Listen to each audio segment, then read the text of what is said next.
예, 우리 잠깐 같이 기도드리겠습니다.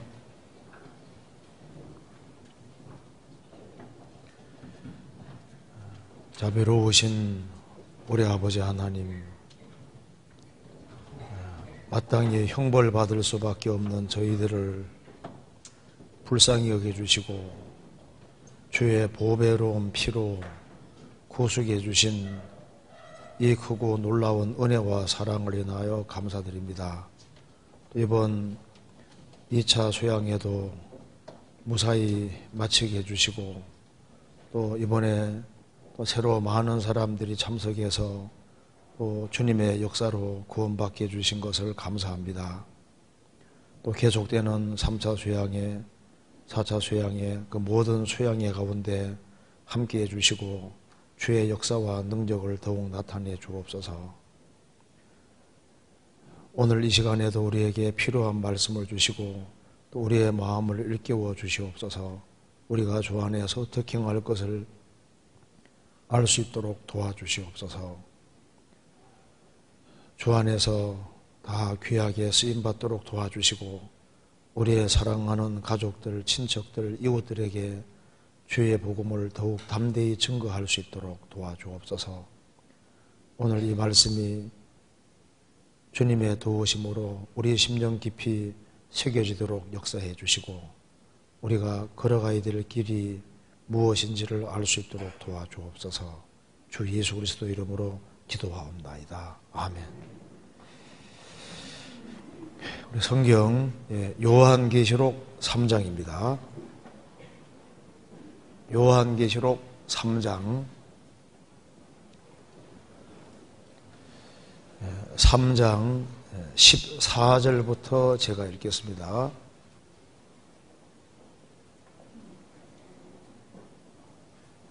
(3장 14절) 제가 읽겠습니다.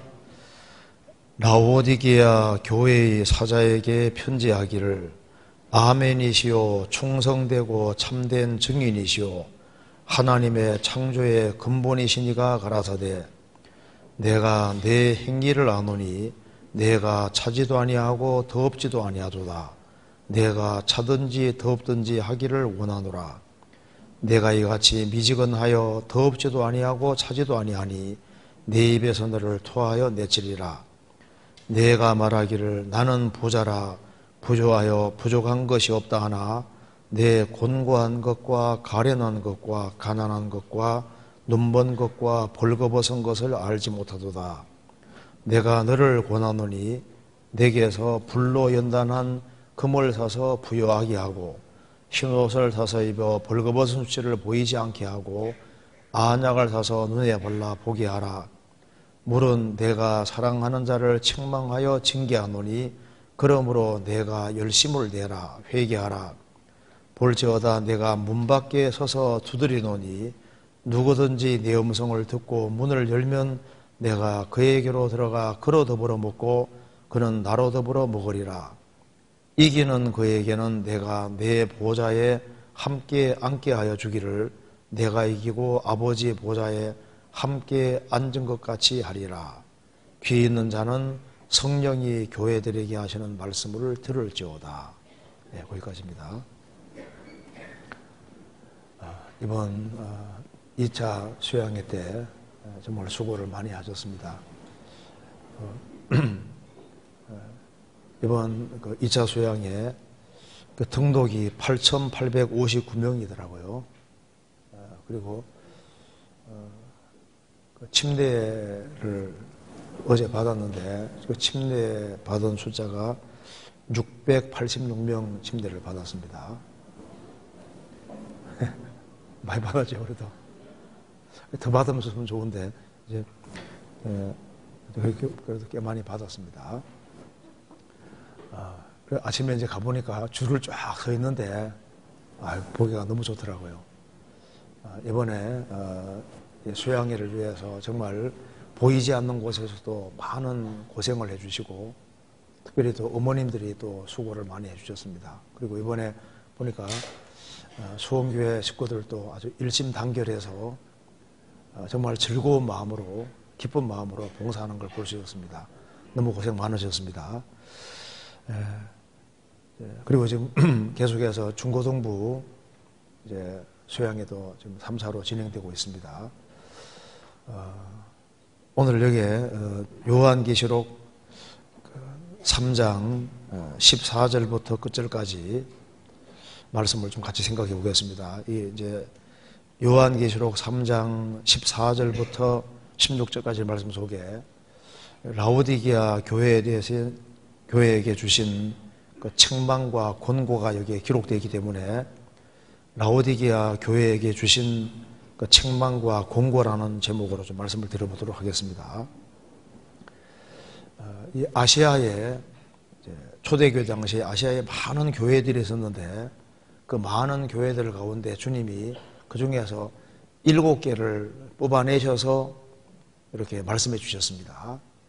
그래서 요한계시록 2장, 3장을 보면은 이것이 모든 시대, 각각의 시대에 있는 교회의 모습입니다.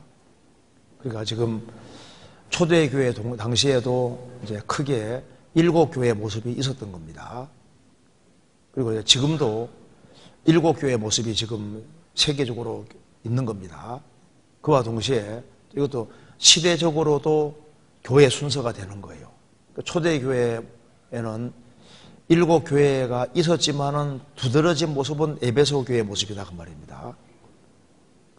박해받는 교회 시대에 200년, 300년 박해받는 교회 시대에 7교회의 모습이 있지만 두드러진 모습은 서머나 교회의 모습입니다. 지금은 우리 시대는 7교회의 모습 중에서 아주 두드러진 교회의 모습이 이 라오디게아 교회의 모습인 거예요. 그래서 이 아시아 7교회는 모든 시대마다 있는 교회의 모습인 동시에 또 특별히 시대적으로도 보면은 또 이 순서대로 교회가 진행되어 왔던 겁니다. 그래서 오늘은 여기 라오디게아 교회에 대해서 같이 한번 좀 생각해 보겠습니다. 저도 1995년에 이제 성지순례 갔을 때 이 터키에 가서 이 아시아 7교회 지역을 가봤거든요. 가봤는데 여기 이제 이 라오디게아 교회에 대해서 중동에 가서 설명을 들으니까 좀 더 많이 이해가 됐습니다.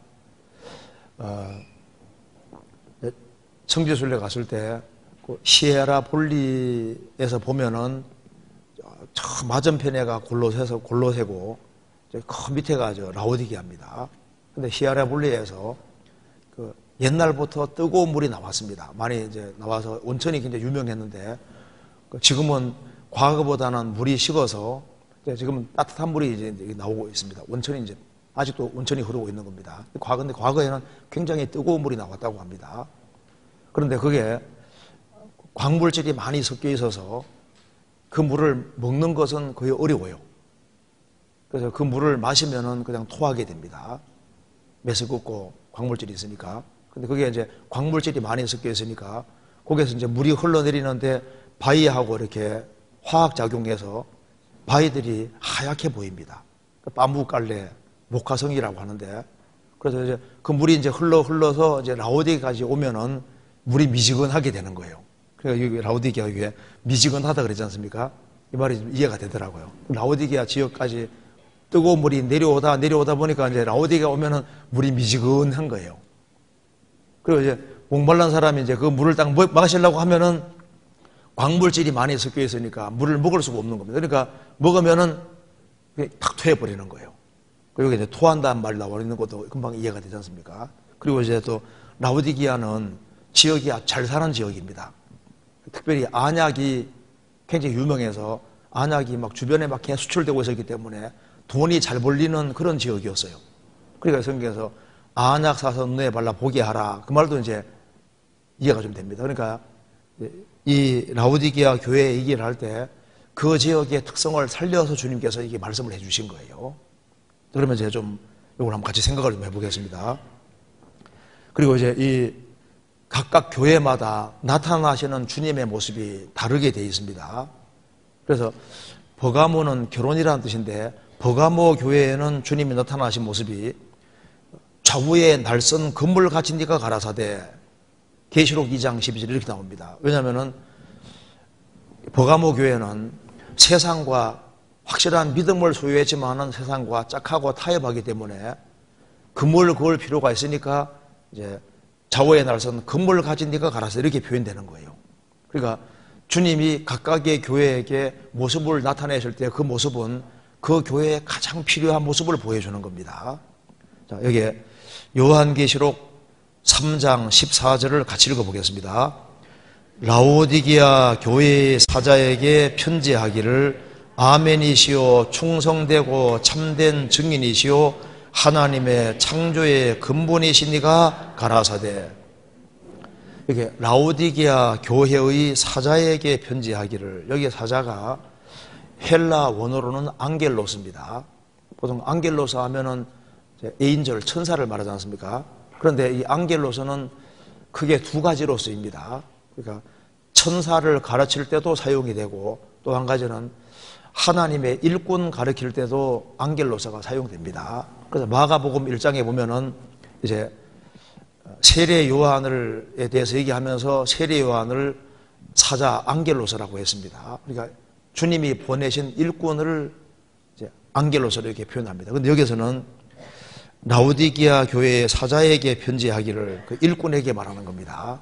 그렇게 이해하면 되겠고요. 그런데 여기에 주님이 나타나신 모습이 아주 특별합니다. 여기에 주님께서 자신에 대해서 말씀하시면서 아멘이시오 충성되고 참된 증인이시오 하나님의 창조의 근본이시니가 가라사대. 이 모습이 이 라오디게아 교회에 꼭 필요했던 겁니다. 지금 이 라오디게아 교회를 살펴보면은 현대 교회 모습하고 너무너무 닮았습니다. 지금 우리나라도 지금 교회들이 굉장히 많이 있지만은 14절이 제일 부족한 거예요. 그리고 이제 이 교인들도 많지만은 정말 거듭나지 못한 교인들도 많이 있습니다. 그러니까 여기 라오디게아 교회는 구원 안 받은 사람에게도 적용이 되고 구원 받은 사람에게도 적용이 될 수 있습니다. 오늘 좀 배워보면 이해가 되실 겁니다. 여기 주님께서 제일 먼저 아멘이시오. 왜 주님을 아멘이라고 이렇게 제일 처음 소개를 하고 있을까요? 이 아멘이 잘 안 되는 시대이기 때문에 지금 아멘이라고 나타나시는 겁니다. 아멘이란 말 뜻이 무슨 뜻인지 아시죠? 예수님이 공생의 당시에 내가 진실로 너에게 이르노니, 그 진실로가 이게 헬라 원어로 아멘입니다. 아멘. 그러니까 아멘이란 말은 원래 진실이란 뜻입니다. 진실로 내게 이르노니. 사람들이 이제 기도할 때 끝에 아멘 하잖아요. 아멘. 그 아멘이란 말은 진실이다. 그 말은 진실입니다. 참됩니다. 원래 그런 뜻입니다. 근데 여기 예수님께서 왜 이 아멘이라고 강조를 하셨냐면은 예수님은 아버지 뜻에 절대 복종하시잖아요. 예수님은 세상에 오신 이유가 아버지의 뜻을 행하기 위해 오셨고 아버지 뜻을 온전하게 이루셨고 십자가에 죽는 것이 하나님 아버지 뜻이니까 내 뜻대로 마옵시고 아버지 뜻대로 하옵소서 하시고 하나님 아버지 뜻 앞에 자신을 굴복시켰습니다. 아멘이라는 것은 하나님 명령대로 한다는 뜻인 거예요. 예수님이 자신을 가리켜서 나는 아멘이다 이렇게 말씀하신 것은 예수님의 공생애 속에 하나님 아버지께 불순종한 것이 한 번도 없는 거예요. 그래서 항상 하나님 아버지가 기뻐하시는 뜻을 행했다 그 말입니다. 즉 절대적으로 순종의 삶을 사신 걸 말하는 겁니다. 그런데 왜 이 모습을 강조하냐면 우리 시대에 가장 부족한 것이 순종인 거예요. 순종. 여기 라오디게라는 말 뜻은 백성을 기쁘게 하는 자라 그런 뜻입니다. 우리 시대만큼 자기 주관과 자기의 방법대로 하는 시대도 없습니다. 그러니까 아멘이 잘 안 되는 시대인 거예요. 그래서 하나님 말씀하셔도 부분적으로 순종하지 하나님 말씀 전체에 순종하려는 사람이 너무너무 적어집니다. 그래서 하나님 말씀을 자기가 골라서 자기한테 유리한 것은 받아들이고 불리한 것은 배척하고 자기 편한 대로 살아가는 시대가 됐기 때문에 그래서 여기에 아멘이라고 말씀하신 겁니다.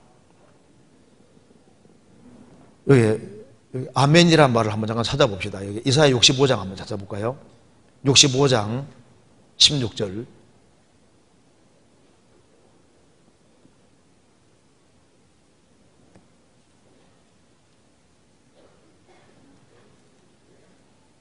(65장)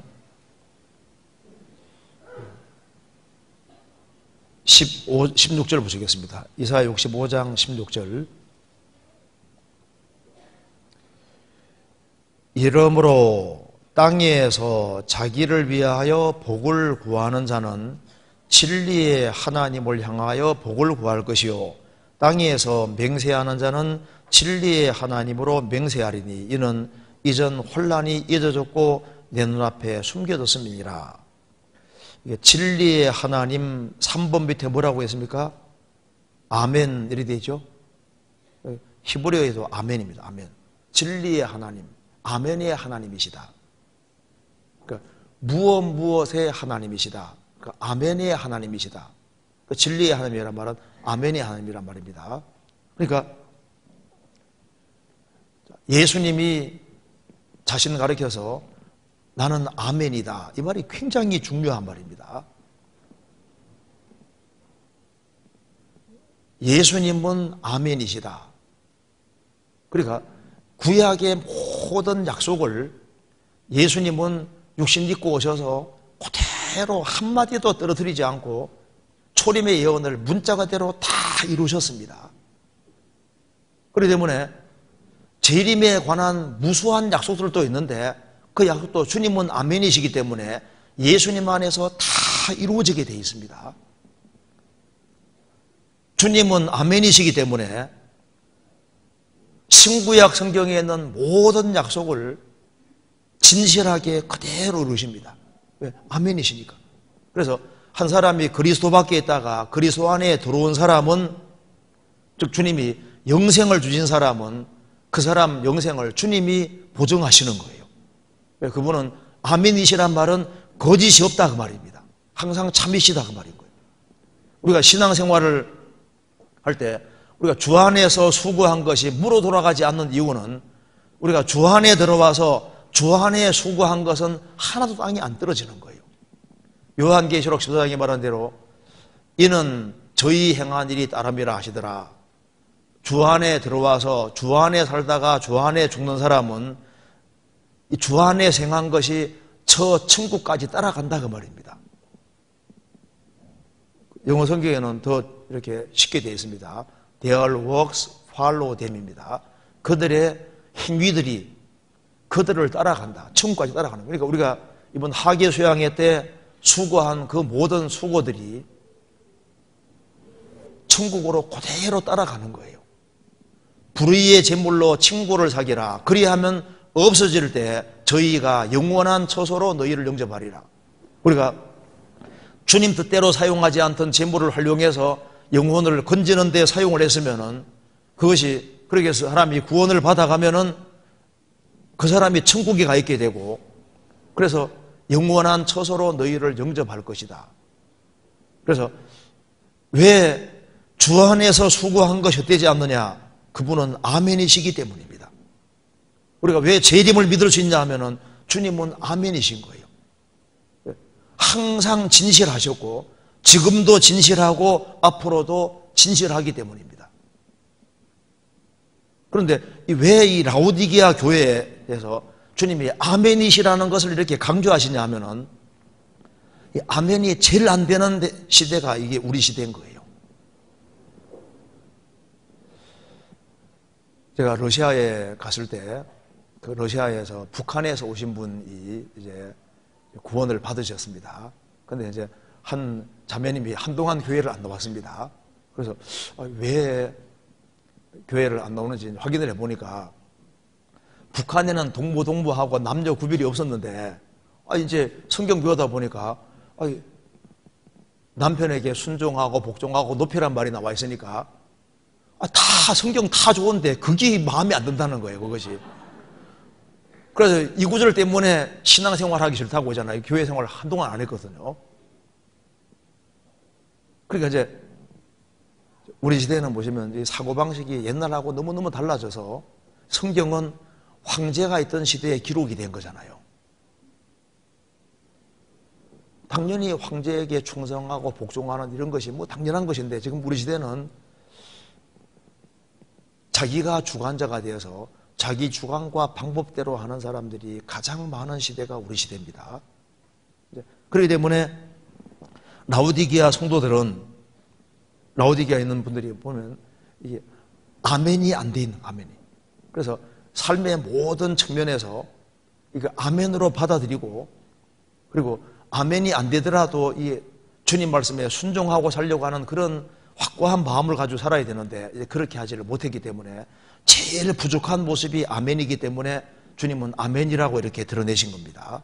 그래서 여기 주님이 내가 아멘이다 이렇게 말하는 이유는 너희들에게 진짜 필요한 것이 아멘이다 그 말입니다. 그러니까 영원한 축복을 받는 길이 뭔지 아느냐? 하나님 말씀이 되어 있으면 그대로 순종하는 길이 제일 좋은 길인 거예요. 아버지가 심부름을 시킨다. 첫째, 말로 할 때 한다. 두 번째, 조금 얻어맞고 한다. 세 번째, 끝까지 버티다가 쫓겨난다. 몇 번째입니까? 말로 할 때 하는 게 제일 좋잖아요. 그러니까 하나님 말씀하시면 내 하면 이게 제일 좋은 길이거든요. 성경이 그렇게 되어 있으면 그대로 해야 되겠다 이런 마음을 갖는 것이 가장 현명하고 좋은 태도가 되는 겁니다. 그래서 이제 생활을 자꾸 살다 보면은 맞아, 항상 하나님 말씀 맞았어. 성경이 그렇게 되어 있어도 내가 성경 반대쪽으로 갈 때 편한 길을 택한 것처럼 보였지만 나중에 보면 그게 일이 꼬이는 것이었습니다. 제일 현명하고 바르고 좋은 길은 주님 말씀이 그렇게 되어 있으면 그대로 잡는 것이 현명한 겁니다. 왜? 우리 주님은 아멘이시니까. 그리고 우리는 이제 성경에다가 운명을 걸은 사람들이기 때문에 주님이 아멘이시냐 하는 것은 우리 영원한 운명과 관계되는 겁니다.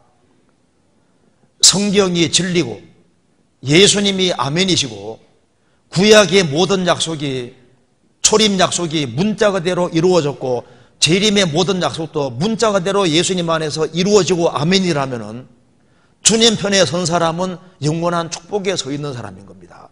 주님이 아멘이시라면은 주님 반대편에 서 있는 사람은 영원한 불행이 있는 거예요. 주님은 참이신데 마귀는 거짓이잖아요. 그래서 주님 편, 오른편에 선 사람이 이게 가장 현명한 거예요. 제가 들은 얘기인데요. 스님들은 줄 잘 서야 된다고 하는 얘기 들어보셨어요? 어느 주지성 밑에서 머리 깎았냐가 일생 동안 운명을 좌우한답니다. 그래서 이제 머리를 깎았는데 약간 위로 올라가지 못할 주지성에게 머리 깎으면 평생 그냥 마당 쓸다 끝나는 경우도 있답니다. 그런데 좋은 주지성에게 머리 깎으면 그 주지성이 올라가면 같이 이렇게 올라가는 거니까 스님들은 서열이 굉장히 이렇게 정확하다 그러잖아요. 그런데요, 신앙생활에서 참 인생에서는 줄 잘 서야 되는데 주님 편에 서는 것이 이게 정말 지혜로운 거예요.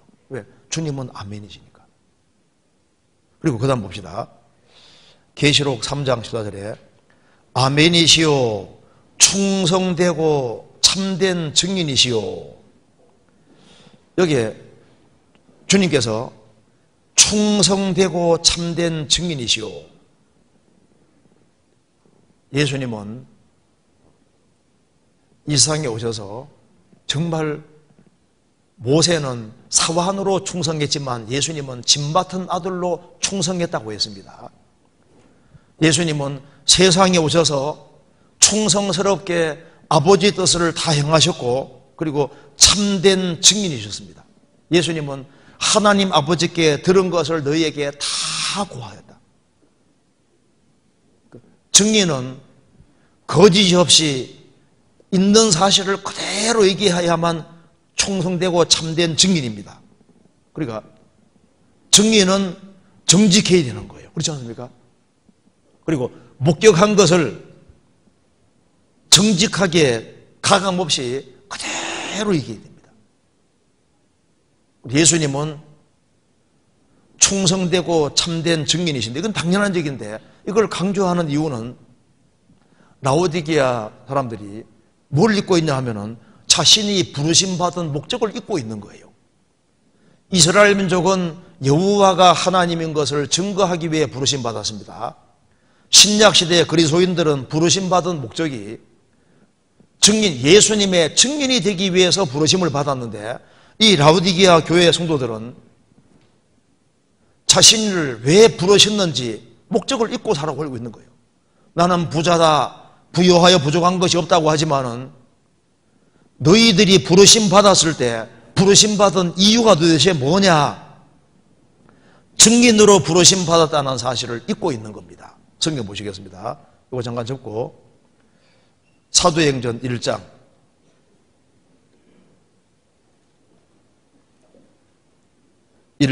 8절입니다. 8절 같이 읽겠습니다. 오직 성령이 너희에게 임하시면 너희가 권능을 받고 예루살렘과 온 유대와 사마리아와 땅끝까지 이르러 내 증인이 되리라 하시니라. 그래서 오순절에 성령이 강림하셔서 복음이 짧은 시간 내에 로마까지 갔습니다. 예루살렘과 온 유대와 사마리아 땅끝까지 이르러 내 증인이 되리라. 성령을 받았으면 자동으로 증인이 되도록 되어 있는데, 그런데 이들이 정상적으로 살지 않았던 겁니다. 그러니까 왜 사는지를 알아야 되는 것처럼 왜 나를 구원하셨는지 목적을 알 필요가 있는 거예요. 주 예수를 믿으라. 그리하면 너와 내 집이 구원을 얻으리라. 한 사람이 구원받으면은 좋은 땅에 뿌리웠다는 것은 말씀을 듣고 깨닫는 자니 결실하여 혹 30배, 60배, 100배가 됐느니라. 나 통해서 30명, 60명, 100명이 구원받도록 하기 위해서 부르신 겁니다. 너희는 세상의 빛이라, 세상의 소금이라. 우리를 구원하신 이유는 세상에 살면서, 세상에서 구별되어 살면서 주변의 사람들을 주님 품으로 이끌기 위해서 우리를 부르신 겁니다. 우리만 구원받게 하기 위해서 구원하신 것이 아니잖아요. 나를 통로로 삼아서 또 다른 사람에게 이 귀한 복음을 전하기 위해서 부르셨는데 그 목적은 잊고 살면 안 되는 겁니다. 그런데 라오디게아 사람들은 이제 그걸 잊고 살았던 거예요. 여기 시편 89편 찾겠습니다.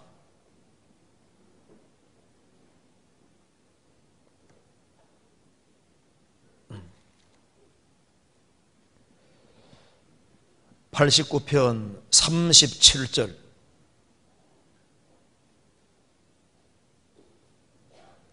(89편) 37절 같이 읽겠습니다.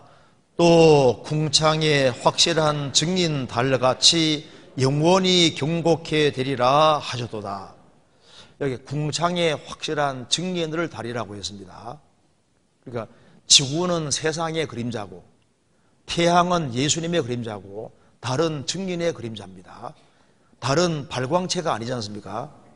그러니까 태양빛을 받아서 비추는 반사체인 것처럼 우리는 우리 자신에게 빛이 있는 게 아니라 주님 빛을 받아서 비추는 달 역할을 하는 거예요, 지구에. 그런데 이 달이 증인 역할을 잘 하려면 일단 지구하고 붙어 있으면 안 됩니다. 떨어져 있어야 되지 않습니까? 그러니까 라오디게아 성도들은 이 세상과 짝하고 있으면은 증인 역할을 못 하는 거예요. 그러니까 세상 사람과 똑같은 모습으로 똑같이 살아가면 누가 그 사람을 예수 믿는 사람이라고 하겠습니까? 같이 술 걸치면서 나쁜 짓 같이 하면서 예수 믿어봐 좋아하면 뭐라 할까요? 속으로 니나 잘 믿으라 할 거 아니에요. 야, 너는 신식 예수 믿는다 이렇게 생각하겠습니까? 아니잖아요. 그러니까 달은 지구하고 떨어져 있는 것처럼 세상에 살지만은 마음과 생각이 분리되어 있어야만 증인 역할을 할 수 있는 거예요. 그리고 지금 여기 이제 지구가 있으면은 달은 거리를 두고 있지만 항상 일정한 거리를 두고 계속 돌지 않습니까? 빛을 받아 계속 비춰주고 있는 겁니다.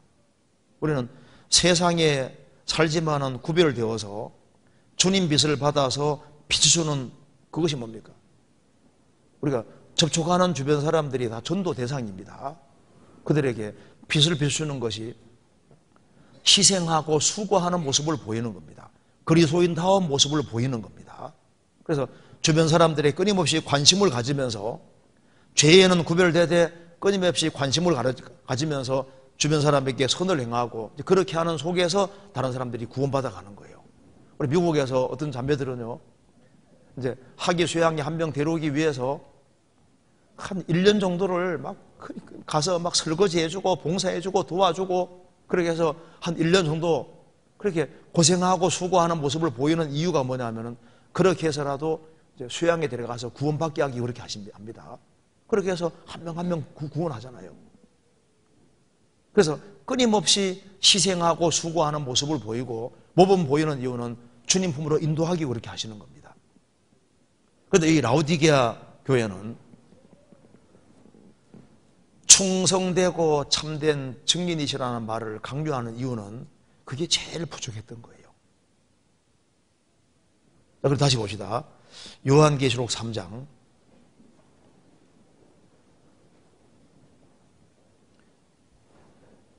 14절 중간에 충성되고 참된 증인이시요 하나님의 창조의 근본이시니가 가라사대. 여기 하나님 창조의 근본이시니라는 말씀은 창조주라는 말씀입니다. 성경 요한복음 1장과 히브리서 1장 보면은 성부가 성자 통해서 우주를 창조하셨기 때문에 이 우주를 직접 만드신 분은 예수님입니다. 이 우주를 직접 만드신 분은 예수님인 거예요. 그래서 만물이 그로 말미암아 지은 바 되었으니 지은 것이 하나도 그거 없이는 된 것이 없느니라. 우리가 보는 풀 한 포기, 나무 한 그루, 모든 것, 돌멩이도 다 주님 만드셨는데 주님 만드시 않은 것이 없다 그 말입니다. 그래서 이 만물을 창조하시고 만물을 붙잡고 있는 분이 바로 예수님인 거예요.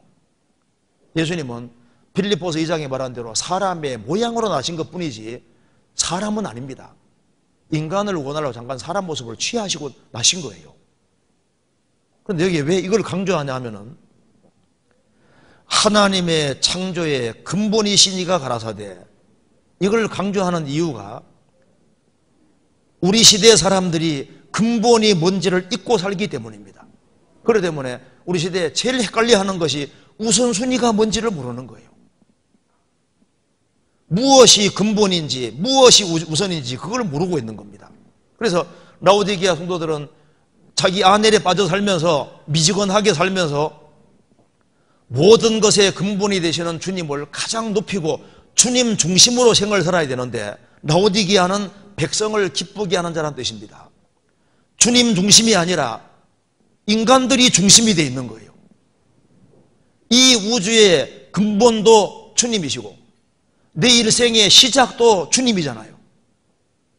내 구원의 시작도 주님이시고 내 모든 삶의 근본도 주님이신데 주님을 가장 앞세우고 주님 중심으로 생을 살아야 되는데 근본을 지금 잊고 살고 있는 겁니다. 예수님은 구세주인 동시에 주입니다. 우리의 주인이 되고 싶어서 우리를 구원해 주신 거예요. 그래서 주님을 회사 사장님 정도로만 생각해도, 회장님 정도로만 생각해도 신앙생활을 정말 잘할 수 있을 겁니다. 대기업의 회장님이 오늘 주일은 여기 와라 하면 오겠습니까? 안 오겠습니까? 회장님은, 그러니까, 근데 주님을 회장님 정도로도 생각 안 한다고 말입니다. 그래, 말라기 1장에 말씀하잖아요. 야, 너희들이 하는 걸 좀 봐봐라. 너희들이 나를 아버지 정도로만 생각해도 이렇게는 안 했을 것이다. 너희들이 나를 총독 정도만 생각해도 이렇게 했겠냐? 주님은 총독이 아니고 육신의 아버지 정도가 아니다 그 말입니다. 우리를 위해서 피를 흘려주시고 우리를 위해서 모든 걸 다 행해 주셨고, 이분 주님을 알면 알수록 그분은 모든 것의 근본이 주님이신데 주님 중심으로 안 돼 있기 때문에 이게 문제인 거예요. 유물론자들은 물질이 근본이라고 생각합니다. 인본주의자들은 인간이 근본이라고 생각하는 거예요. 아닙니다. 주님이 모든 것의 근본이고, 그래서 신본주의 하나님 중심이 되어야 되는데 중심이 안 돼 있는 거예요. 예수님은 피로 값주고 샀고 우리는 주의 것이 됐습니다. 로마서 1장에 말한 대로 예수 그리스도의 것으로 부르신 분이 아니라 예수 그리스도의 것이 된 겁니다. 너희는 너희 것이 아니라 값으로 산 것이 되었으니 그런즉 너희 몸으로 하나님께 영광 돌리라. 너희는 너희 것이 아니라 주님 핏값으로 사줬으니까 주의 것이 됐고 주의 것이 됐으니까 주님 데려가시는 거예요. 우리는 주님 겁니다. 로마서 14장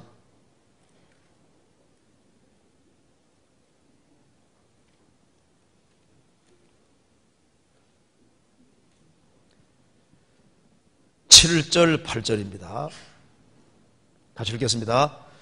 우리 중에 누구든지 자기를 위하여 사는 자가 없고 자기를 위하여 죽는 자도 없도다. 우리가 살아도 주를 위하여 살고 죽어도 주를 위하여 죽나니 그러므로 사나 죽으나 우리가 주의 것이로라. 우리 중에 누구든지 구원받은 누구든지 자기를 위하여 사는 자가 없고 자기를 위해 죽는 자도 없도다. 우리가 살아도 주를 위해 살고 죽어도 주를 위해 죽나니. 왜냐하면 사나 죽거나 우리는 주의 것이 된 겁니다. 그리고 여기에 라오디게아 교회에 이런 모습 나타나신 이유는 제일 필요한 것이 그것이기 때문에 주님이 원하시는 모습이 그것이기 때문에 이렇게 제일 앞에 이렇게 세우는 겁니다. 여기까지 이해되시죠? 그럼 자, 다시 봅시다. 계시록 3장에 3장 15절에 내가 내 행위를 아노니 내가 차지도 아니하고 더없지도 아니하도다. 내가 차든지 더없든지 하기를 원하노라. 내가 내 행위를 아노니. 주님은 우리를 다 아십니다. 우리가 앉고 일어서는 것도 아시고 내가 어디에 있는지도 압니다. 지금 이 자리에 같이 모여 있는 것도 알아요. 지금 졸고 있는 것도 압니다. 더워서 졸 테니까. 예, 좀 다 아시죠? 모를 리가 없죠. 속마음도 다 아시죠? 하나님이시니까. 그래서 내가 내 행위를 아노니. 우리 행위를 다 아셔요. 요한계시록 5장 보면은 사도 요한이 보니까 어린 양이 섰는데 일찍 죽임 당한 것 같더라. 그런데 그 자세히 보니까 7 뿔이 있고 7 눈이 있다고 했습니다. 7 뿔은 힘을 가리킵니다. 소에게 뿔은 힘을 가리키는 거예요. 그런데 뿔이 7이라는 것은 7은 완전수입니다. 그러니까 전능을 가리켜요. 전능. 그러니까 이 세상에 오셔서 초라한 모습으로 죽으시고 부활하신 이 예수님이 초라하게 죽으셨지만은 그분은 전능하신 분이라는 걸 보여주는 거예요. 그리고 눈이 7이라는 것은 눈은 보는 건데 7이니까 7 눈이라는 것은 전지 다 보고 있다 그 말입니다. 다 안다 그 말입니다. 주님은 전능하신 분이고 전지하신 분, 모든 걸 다 하시는 분인 거예요. 그래서 내가 내 행위를 아노니 아시죠? 우리에 대해서 정확히 아십니다. 너희에게는 머리털까지 다 세신 바 되었다. 우리 보면 하기수양회 때 정말 수고하는 사람들을 주님 다 보셨습니다. 그리고 어떤 마음으로 봉사하는지 수고하는지도 다 보셨어요. 다 합니다. 내가 내 행위를 아노니. 구석구석 열심히 청소하는 사람들, 또 상담 도우미로 일하는 사람들, 또 주방에서 열심히 일하고 또 그리고 여러 가지 봉사하는 거 주님 다 보시고 다 하셨습니다. 왜? 그분은 전지전능하신 분이기 때문에 아십니다. 그런데 여기에 내가 내 행위를 아노니 이렇게 라오디게아에 대해서는 얘기하기를 내가 차지도 아니하고 더없지도 아니하도다. 내가 차든지 더없든지 하기를 원하노라. 그리고 미지근한 것을 주님 문제 삼았지 않습니까? 그럼 왜 미지근하게 됐냐 하면은 이게 14절이 안 돼서 그런 거예요. 신앙생활 속에서 주님 말씀에 대해서 아멘 할 수 있는 사람, 주님 말씀은 옳습니다. 그리고 주님 말씀 쪽으로 내 마음과 생각과 모든 걸 맞춰가는 그런 사람은 틀림없이 주님 뜨겁게 만들어 주시거든요. 그리고 부르심받은 목적이 내가 예수님을 증거하는 증인으로 부르심받았다. 우리가 각각 일하는 일터가 우리 선교지입니다. 모쪼록 몇몇 사람을 주님으로 인도하려는 그런 확실한 목적을 가지고 살아야 되고, 주님 중심으로 생활을 살아가면은 그 사람 마음이 왜 뜨거워지지 않겠습니까?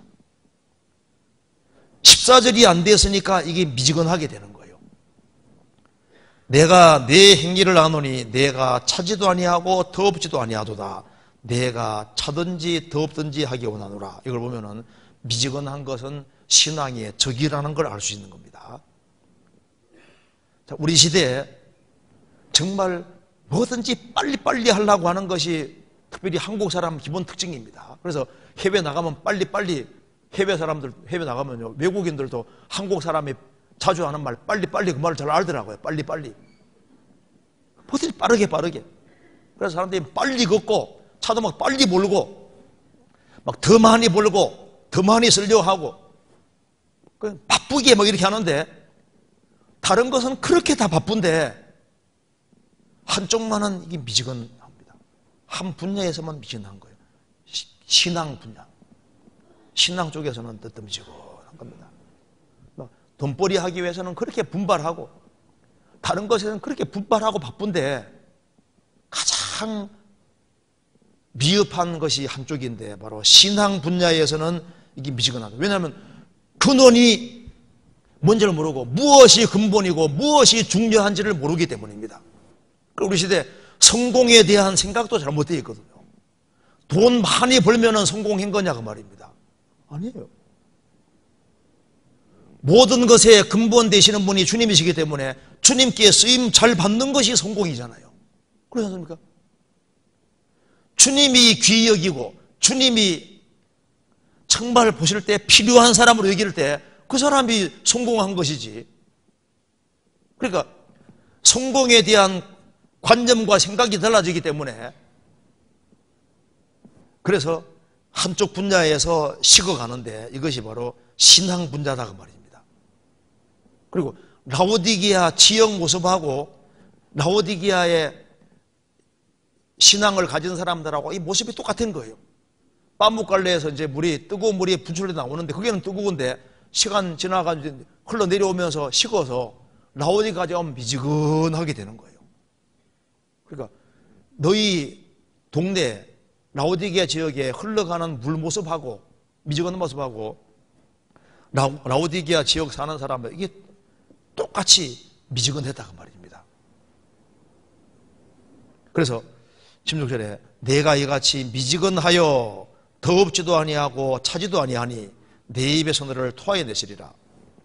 실제로 그 미지근한 그 물을 먹으면 입에 들어가는 순간에 탁 토해버립니다. 그걸 먹을 수가 없는 거예요. 여기에 육신적으로는 부한 교회지만은 신앙적으로는 미지근했습니다. 그러니까 이걸 보면은 차든지 더없든지 하기 원하노라. 차다 그 말은 아예 안 믿든지, 믿으려면은 더욱게 믿든지. 그리고 하나님이 미지근한 것은 싫어하십니다. 신앙은 미지근한 건 이건 절대적으로 반대인 거예요. 미지근한 것은 하나님이 못 받습니다.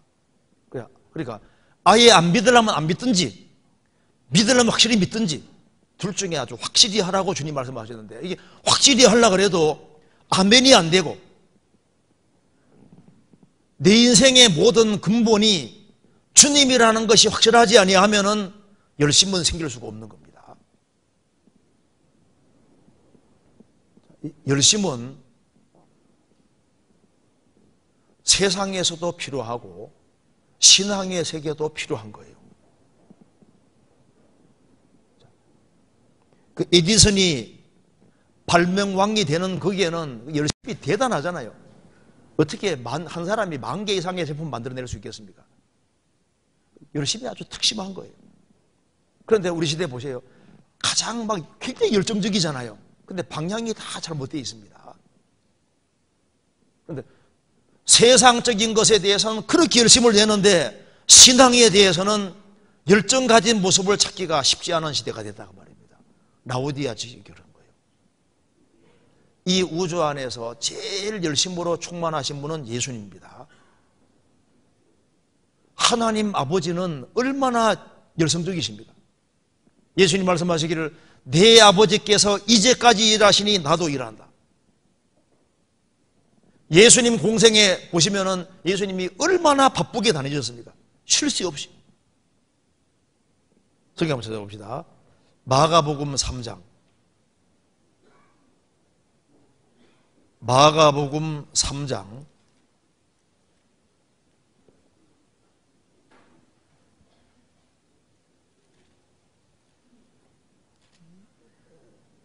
3장 20절.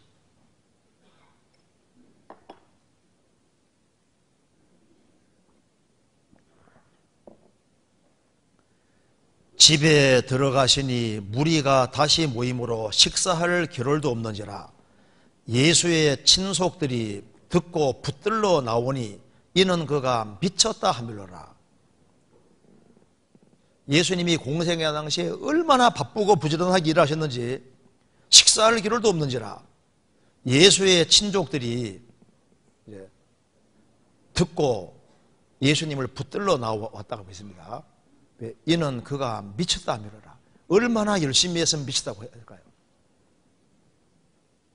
미쳤다 하밀어라. 예수님도 미쳤다는 소리 들었습니다.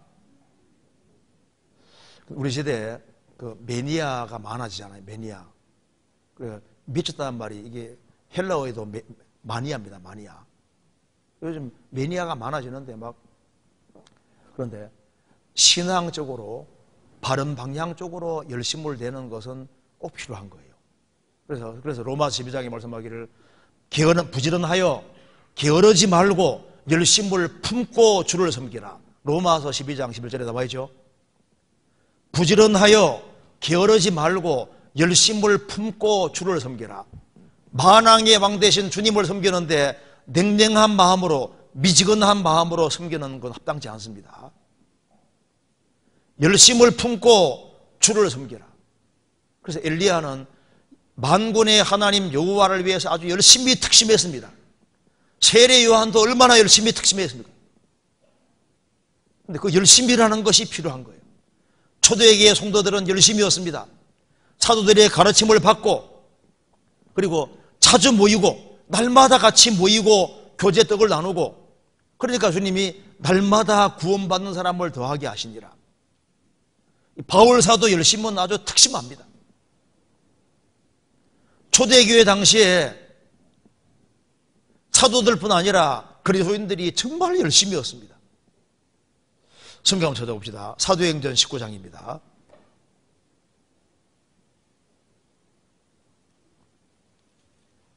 (19장 8절)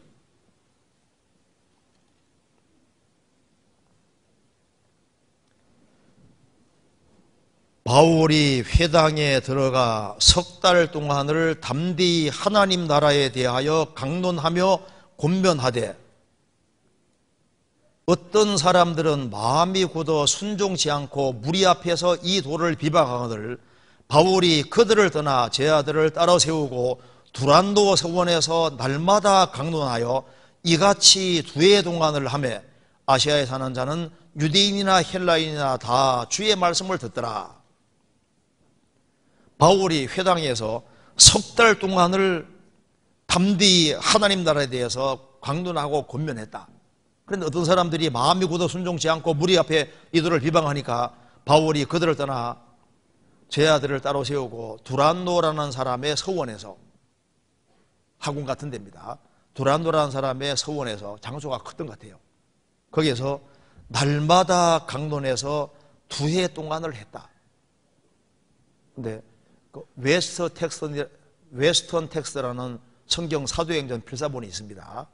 인터넷에 쳐도 나옵니다. 근데 그거 보면은 거기에 사도행전 19장 여기에 2해 동안을 날마다 2해 동안 강론했다고 하는 거기에 나나주가 달려 있는데 오전 11시부터 오후 4시까지 그 사이에 강론했다고 했습니다. 한 4~5시간씩 강론했던 거예요. 그 바울 사도는 좀 길게 얘기했던 것 같아요. 그도 2년 동안. 요한 웨슬레는 설교를 얼마나 많이 했는지, 그 사람 86세인가 죽었는데요. 웨슬레가 구원받고 하루에 평균 4번씩 설교했습니다. 대략 한 1시간 정도씩 해서 하루에 4번 정도씩 평생 했다고 하잖아요. 그리고 책을 한 200권 정도를 썼습니다. 이해가 잘 안 되잖아요. 그는 얼마나 부지런한 사람인지 모릅니다. 그 사람 중에 그런 특집한 사람들이 있거든요. 바울 사도는 날마다 강론하는데 2해 동안을 하며 이 배후에 뭐가 있을까요? 그 영혼을 불쌍히 여기는 그 마음, 그 사랑하는 마음이 특심한 거예요. 사도행전 20장 7절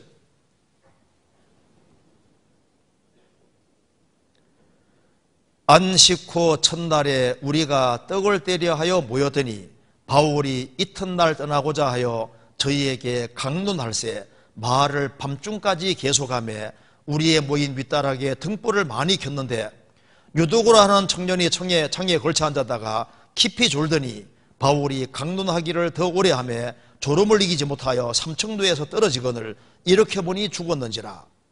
바울이 내려가서 그 위에 엎드려 그 몸을 안고 말하되 떠들지 말라 생명이 저에게 있다 하고 올라가 떡을 떼어 먹고 오랫동안 곧 날이 새기까지 이야기하고 떠나니라. 사람들이 살아난 아이를 데리고 와서 위로를 적잖게 받았더라. 안식구 첫날 주일날 같이 모였습니다. 그런데 이제 윗다락에 사람들이 빡빡하게 모였는데 너무 많이 모였던 것 같아요. 그래서 이제 앉아있을 자리도 없고 하니까 유도고라는 청년은 이제 창에 걸터 앉았다 그 말입니다.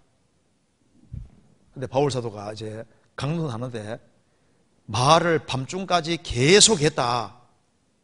그런데 9절에 말한 대로 바울이 강론하기를 더 오래 하며 졸음을 이기지 못하. 이게 무슨 말입니까? 안 졸라고 노력했지 않습니까? 아마 일하고 왔던 것 같아요. 지금 일터에서 일하고 와서 바울 사도 말씀하니까 들으려고 이제 와서 힘드니까 창에 걸터 앉아가지고 뭐 열심히 듣고 있는데 졸음을 이기지 못하여 막 안 졸라고 막 그렇게 발버둥 쳤는데 결국은 졸았습니다. 근데 이게 누구 잘못일까요? 조는 사람 잘못입니까? 너무 길게 한 게 잘못입니까? 근데 이제 떨어져 죽었지 않습니까? 죽었는데 여기 왜 이 유두고라는 사람을 여기 이름 기록해놨냐면은 유두고가 중요한 사람입니다. 중요한 사람이 아니면은 살릴 이유도 없잖아요. 이제 잘못된 마음을 가지고 있는데 떨어져 죽었으면 주님이 살리시겠습니까? 이 사람이 일을 열심히 하고 왔는 게 맞을 겁니다. 일하고 열심히 와서 그래도 들어보려고 막 그렇게 하는데 또 주님 살려놓은 것은 이 사람이 할 일이 있기 때문에 살려놓은 거지 않습니까? 그렇지 않겠습니까?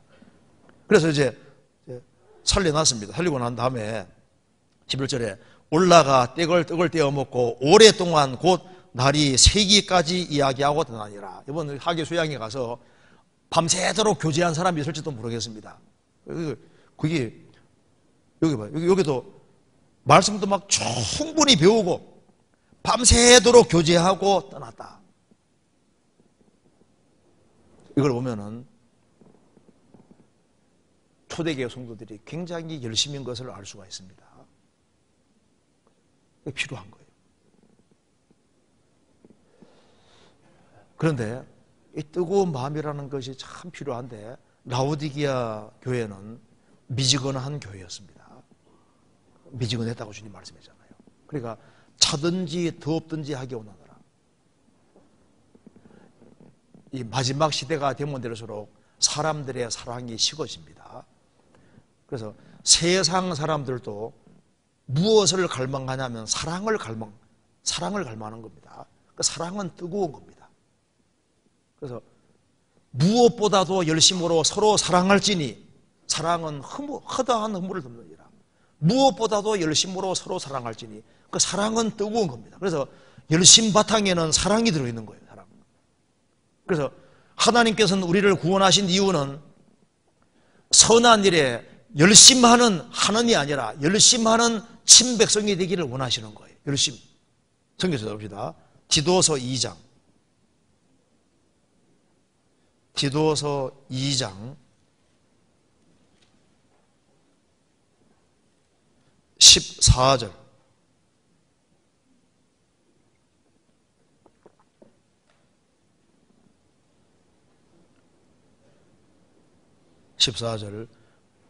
그가 우리를 대신하여 자신을 주심은 모든 불법의 소리를 구속하시고 우리를 깨끗하게 하사, 그 다음에 적겠습니다. 선한 일에 열심하는 친백성이 되게 하려 하심이니라. 선한 일을 하는 것이 아니라 선한 일에 열심하는 친백성이 되게 하십니다. 지금 마귀도 얼마나 열심인데, 마귀도 잠도 안 자고 얼마나 부지런히 타락시키려고 하잖아요.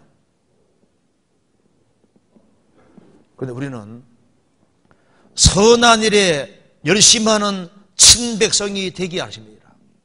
그래서 목표가 확실하고 선한 일에 바쁘고 열심인 사람은 갈등할 시간이 없는 거예요.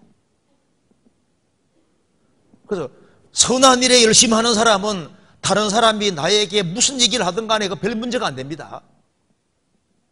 학창시절에도 보시면 막 공부 열심히 하는 사람은요, 딴 데 신경 쓸 시간이 없는 거예요. 나를 좋게 얘기하든 나쁘게 하든 별 문제가 안 됩니다. 그런데 한가한 사람은 주변 사람들의 말에 상처를 받을 수도 있는데, 한 곳에 몰입이 되어 있고 목표가 아주 확실하고 그걸 위해 열심히 달려가는 사람은 생활을 살아가는 가운데 다른 사람들의 얘기가 별 문제가 안 되는 거예요. 그러니까 열심히 하는 사람은 갈등이라는 게 줄어들게 되고 갈등이 없어지게 되는 겁니다. 그리고 자기 주어진 일이 아주 성실하고 열심히 살아가면은 죄에서 무너지게 되는 거예요. 그래서 미지근하면은 죄가 막 들어오게 됩니다. 그렇잖아요. 이 세상에서 정말 부지런하게 살아야 될 사람이 크리스찬들입니다. 이런 얘기 들어보셨죠? 어떤 젊은이가 세상에서 성공하고 싶었습니다. 그래서 임금을 찾아가서 말합니다. 제가 성공하고 싶은데 비결 좀 알려주십시오.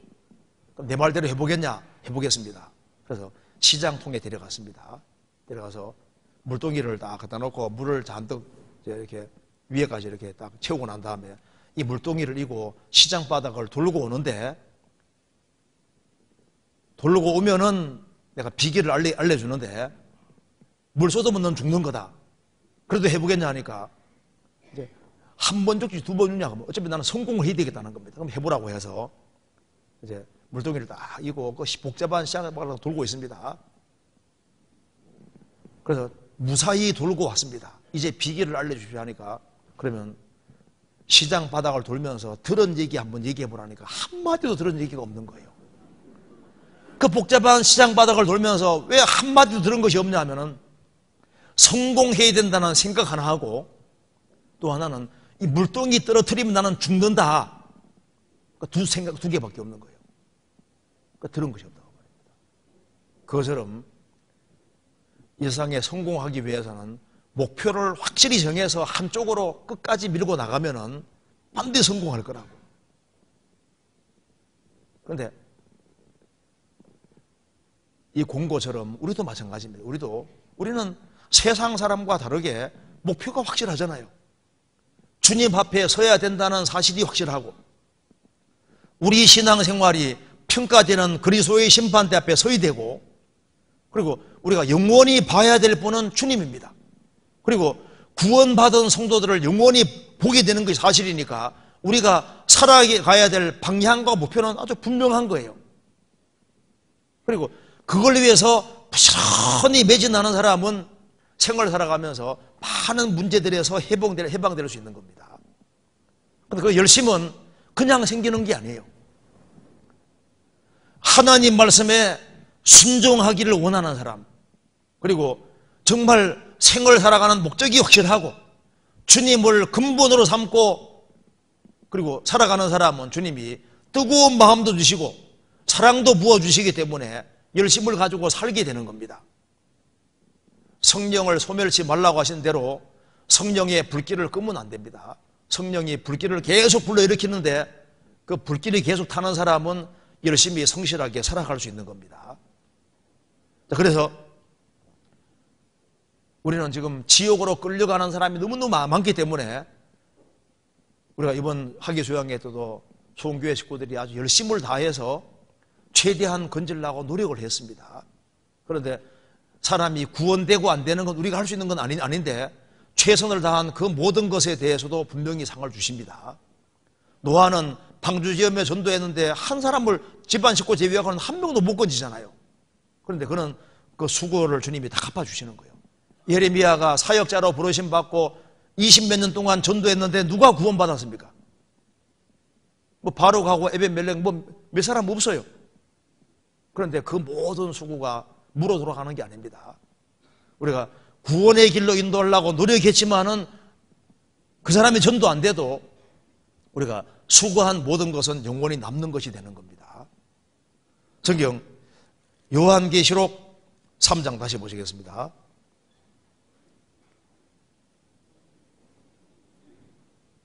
(16절)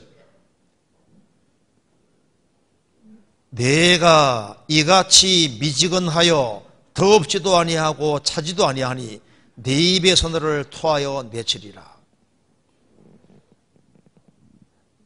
내 신앙생활 속에서 영광의 주님이 받으실 수 있는 것이 없다는 건 참 불행입니다. 주님은 우리에게 육신에 필요한 걸 다 내려주시고 우리 영혼에 필요한 것도 다 주셨습니다.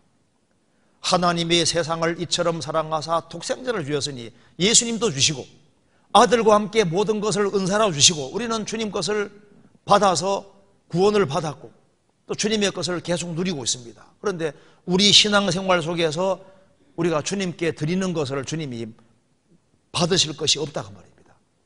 입에서 토해내친다는 것은 주님이 잡수실 것이 없다고 말입니다. 이건 참 불행이잖아요. 그럼 왜 못 잡수시냐 하면은 미지근하니 못 먹겠다고 했습니다. 야곱은 얍삽하다, 교활하다, 간사하다는 뜻입니다. 그는 꾀가 얼마나 많아요. 그럼에도 불구하고 주님이 야곱을 받으시고 야곱의 신앙생활의 것을 받았지 않습니까? 왜? 거기에는 뜨거운 것이 있거든요. 얍삽하고 교활하고 간사하고 육신적인 모습이 있고 세상적인 모습이 있고 아버지 속이고 형도 속였습니다. 그럼에도 불구하고 하나님이 야곱을 받아주셨지 않습니까? 왜? 그는 뜨거운 마음이 있거든요. 사람이 완벽해서 하나님 받으시는 것이 아닙니다. 그 사람 막 좌충우돌 하는데 주님 받으시거든요. 그 사람 보면 막 성격이 좀 과한 것도 있는데 또 전도하면 또 잘 구원의 길을 잘 또 인도하고 우국하는데도 잘 인도하잖아요. 주님께 열심히 있거든요. 근데 또 뜸시건 하면 이게 주님이 받으실 것이 없어지는 거예요. 점잖다는 것이 꼭 신앙적인 건 아닙니다. 이러므로 너희가 더욱 힘써 믿음의 덕을 했는데 이 덕이라는 말 속에 영어로는 보추는 이게 파워, 힘이란 말이 들어가 있습니다. 원래 믿음 다하면은 힘찬 것이 필요한 거예요. 활동적이고 힘찬 것이 필요한 겁니다. 그래서 미지근한 것은 그건 신앙에서는 빵점인 거예요. 우리는 만왕의 왕 되신 주님을 섬기기 때문에 마음에 열심이라는 것이 필요합니다. 뜨거운 마음이 필요하거든요. 그런데 미지근하니 내가 못 받겠다. 성경 한번 찾아보시겠습니다. 호세아서 7장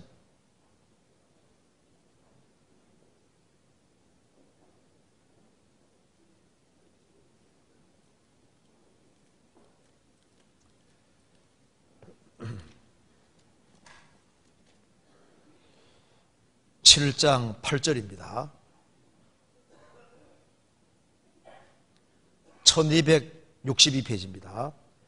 에브라임이 열방에 혼잡되니 저는 곧 뒤집지 않은 전병이로다. 화덕에다가 이제 떡을 굽는데 한쪽은 익었는데 한쪽은 안 익었다고 말입니다. 그러니까 양쪽이 익어야지 잡술 수 있는데 한쪽은 익었는데 한쪽은 안 익었다. 한쪽에는 하나님 섬긴다 하고 한쪽은 세상과 짝하고 있으니까 주님 못 받으시겠다고 말씀하시는 겁니다. 에브라임이 열방에 혼잡되니 저는 곧 뒤집지 않은 전병과 똑같다는 겁니다. 그래서 이 타협으로 살고 짝짝고 하고 살고 세상과 짝하고 살아가니까 주님 받으실 수 없습니다. 그러니까 왜 미지근해지냐 하면은 양다리 더 걸치고 있으면 이게 미지근하게 되는 거예요. 하나님 말씀이 주어져도 하나님 말씀과 반대 방향으로 가고 자기가 중심이 되어 살고 그러면은 자연히 미지근하게 되고 미지근하게 되면 주님 받을 수 없잖아요. 사람이 그리스도인이 넘어질 수도 있습니다. 그리고 이제 바르게 살려고 발부둥 칠 때 주님께서 받으시잖아요. 그러니까 미지근한 건 주님 못 받으시는 겁니다. 그래서 이 성경에서 보면 쓰임받은 사람의 특징이 똑같은 것이 있습니다. 다윗도 살인죄와 간암죄를 지었지만은 주님이 정말 돌이킬 때도 사용하시지 않습니까? 비록 죄를 지었을지라도 정말 돌이킬 때는 주님도 사용하셨습니다. 그런데 미지근하면은 이건 빵점이 되는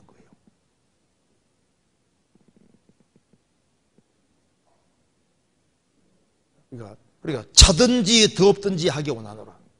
안 믿으라면 안 믿든지 믿으라 믿든지 아주 확실하게 확고한 태도를 취하라 그 말입니다. 왜? 우리 삶에 주님께 받을 것이 나와야 되니까. 여기 다시 봅시다. 요한계시록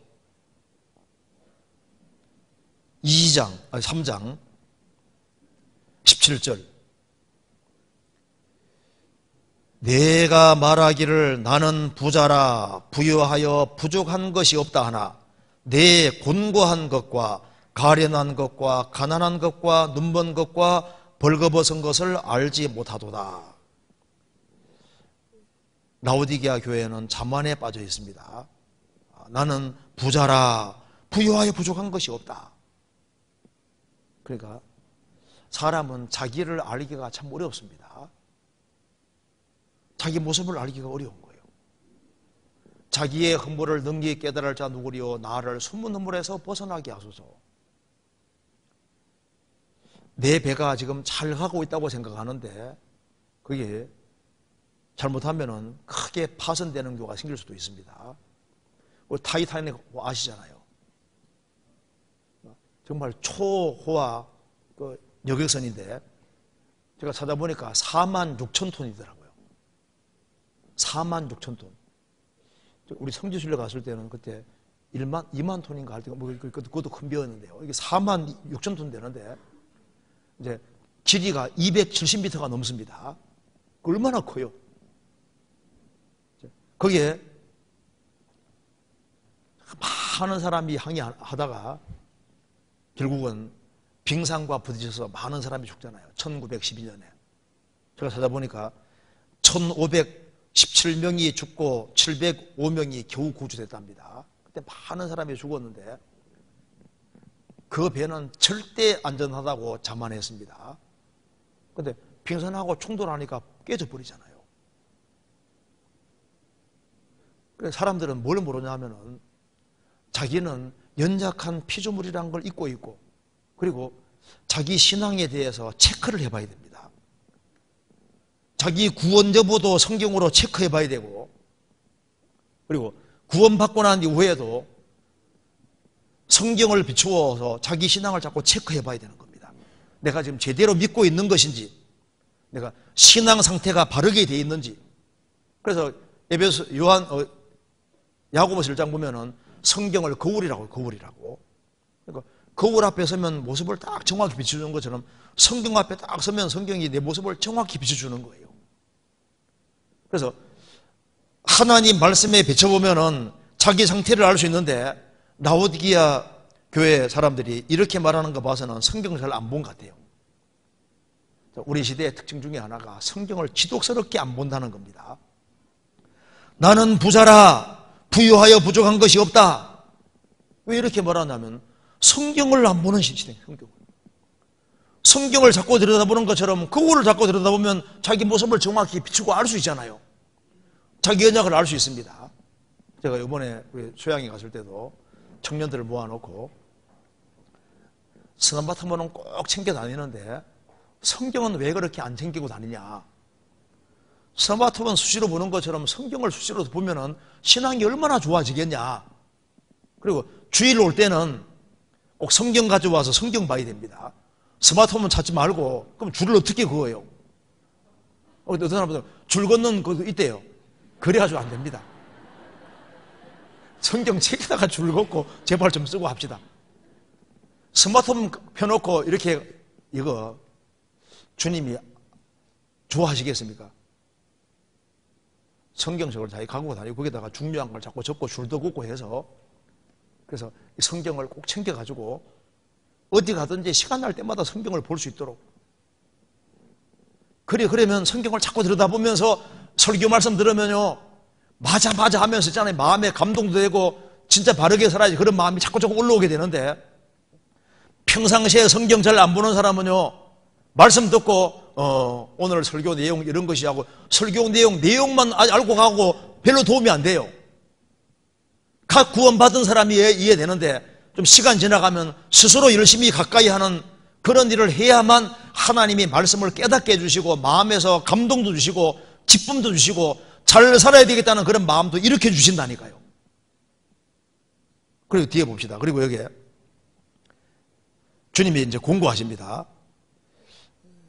내 곤고한 것과 가련한 것과 가난한 것과 눈먼 것과 벌거벗은 것을 알지 못하는도다.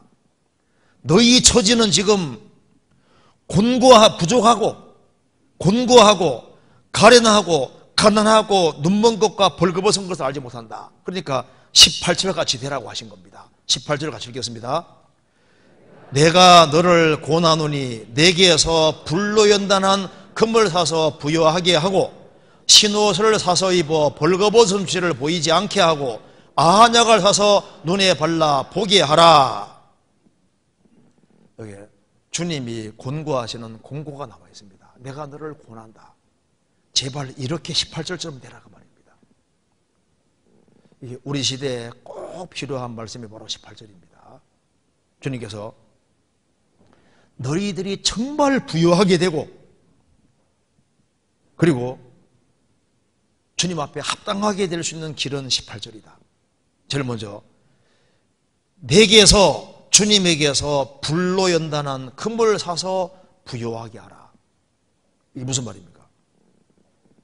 이 라오디게아 이 교회 안에 구원을 안 받은 사람들도 있었던 것 같아요. 불로 연단한 금을 사서 부요하게 하라. 그 금이라는 것이 믿음을 가리키는 겁니다. 믿음이 확실하지 않은 사람들이 많이 있었던 것 같습니다. 이 금은 믿음을 가리키거든요.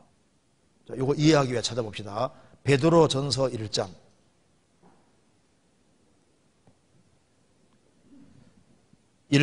7절입니다.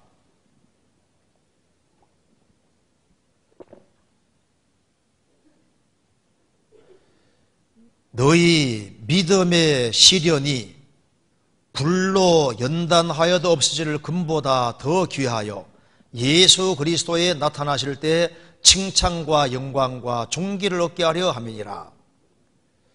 너희 믿음의 시련을 말씀하시면서 금으로 표현했습니다. 금은 불로 연단합니다. 그런데 이렇게 없어질 금이라 했는데 금은 결국은 없어집니다. 왜? 천지가 없어질 때 금도 없어지는 거예요.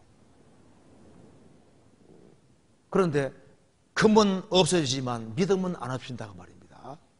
그런데 금은 불로 연단을 잘 받으면 순금이 되는 것처럼 믿음도 시련을 잘 통과하면 아주 순수한 믿음, 주님 앞에 쓰임받는 믿음이 되는 거예요. 여기 이제 금은 믿음을 가르치는 겁니다. 우리 시대 보세요. 교회당도 많지만은 구원이 확실하지 않은 사람이 우리 시대만큼 많은 시대가 없습니다. 우리 시대에 이뤄질 사람들이 너무나도 많이 있는 거예요. 왜? 조사해 보면은 금이 아니다 그 말입니다. 도금이고 이게 잘못된 것들이 많고 참된 믿음, 중생한 믿음, 거듭난 믿음을 소유하지 않은 사람들이 많은 거예요. 한 사람이 주님이 주신 참된 믿음을 소유한 사람은 그 믿음 때문에 그 사람이 구원을 받고, 믿음 때문에 천국 가고, 믿음 때문에 영원한 축복을 받는 거니까 사람이 부유하게 되는 길은 참된 믿음을 소유하는 겁니다. 그래서 죄를 사함 받는 순간에 성령이 선물로 들어오시고, 그래서 죄 사함을 얻으라 그리하면 성령을 선물로 받으리니, 그때 금보다 귀한 믿음이 딱 이루어지는 거예요. 그래서 믿음이 온다는 말이 맞습니다. 너희에게 겨자씨 안 할 만한 믿음이 있었다면 생명 있는 믿음을 가르치는 거예요. 그래서 너희 천국 가는 믿음 문제를 확실하게 해라. 금보다 귀한 것이 믿음이기 때문입니다. 우리 그래서 예수 그리스도를 믿는 믿음, 구원을 확실히 받은 믿음, 참된 믿음을 소유한 사람은 이건 복 중에 복을 얻은 겁니다.